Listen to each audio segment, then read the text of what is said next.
The vast majority of people pretty much already know that gold is a rare metal, much more rare than copper, than lead, than zinc, and silver. But there are metals that are more rare than gold as well. But gold is treasured. Gold is unique in ways that no other metal can touch. And we're going to talk about gold and why it's so sought after. But more importantly, we're going to find out just how much of this metal is on Earth. So let's explore.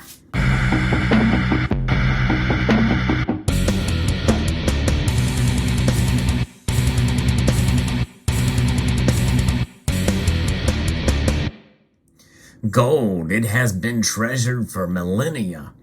Why is it treasured? Why is it so sought after? Well, a lot of it has to do with the properties of the metal, much of what you see right here.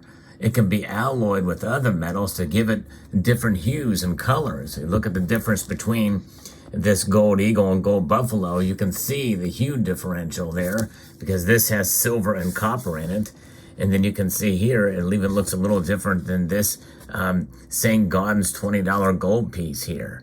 It's amazing how gold can be alloyed with no problems with other metals.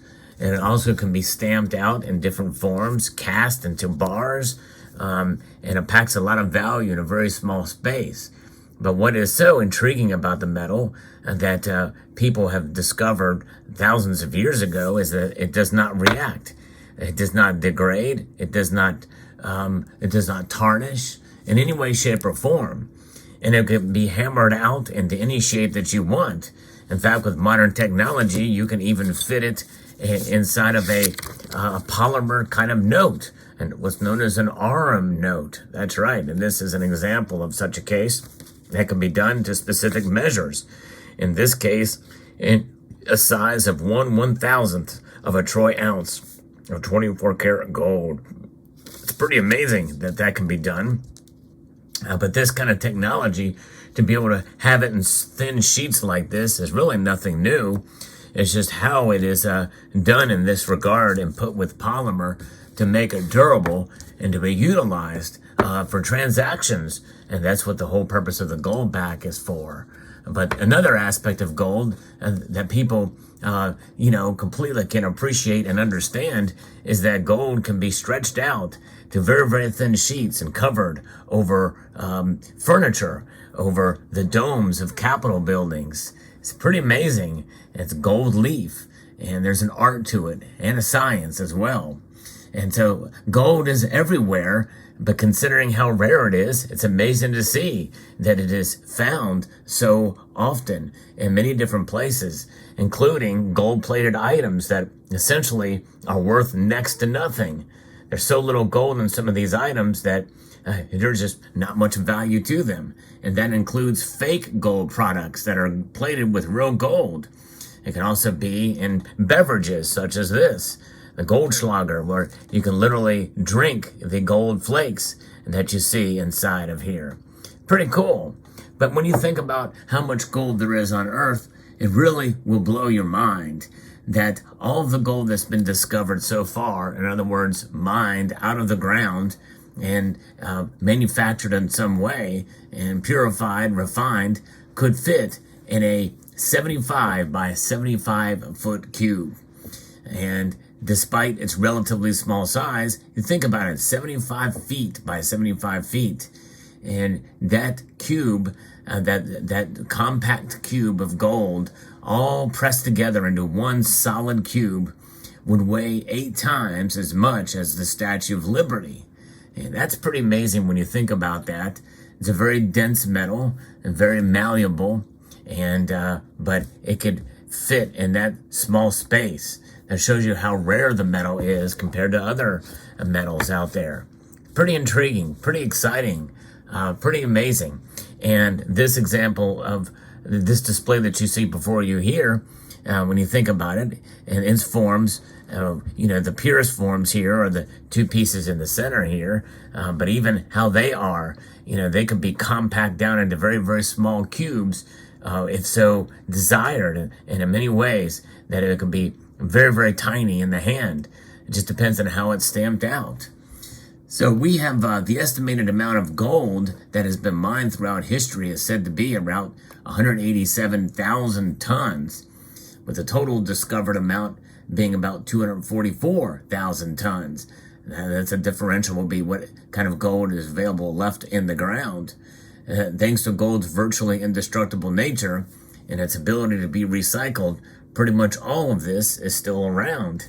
That's right. The only thing that has been known to dissolve gold is aqua regia, and you've heard me do a story about that some time ago about a Nobel Peace Prize where they essentially dissolved the gold in aqua regia and put it in a jar, and then they were able to reconstitute that gold again and remake and recast that Nobel Peace Prize. It's pretty amazing. So all the gold is still around. Around 2,756 to 3,307 tons of gold are mined each year, with more than 30% of all gold coming from the Witwatersrand Basin mine in South Africa. Currently, China is the biggest miner of gold as a country, with the single largest gold mining complex, though, is Barrick's Gold's Nevada Gold Mines, which produces a whopping 3.5 million ounces per year.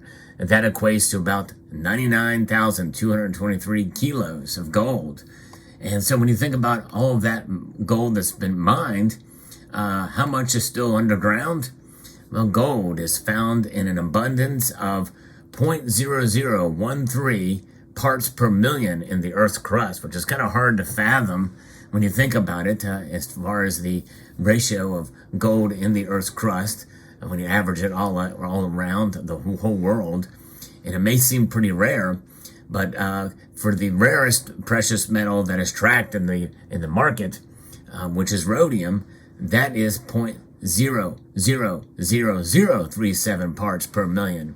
And there's still yet an even more rare metal, and that's the iridium, which is among the most rare metals out there. And then the only metal that's slightly more rare than it is osmium. And they are fractions of that even. The gold left in the ground is measured either as reserves, which are economical to mine at current gold prices, or resources, which need more investigation to establish if they're economical or need to be sold at a higher price. The U.S. Geological Survey estimates below ground reserves to be around 57,000 tons. And keep in mind that the United States at Fort Knox, we have about 8,100 tons of gold there.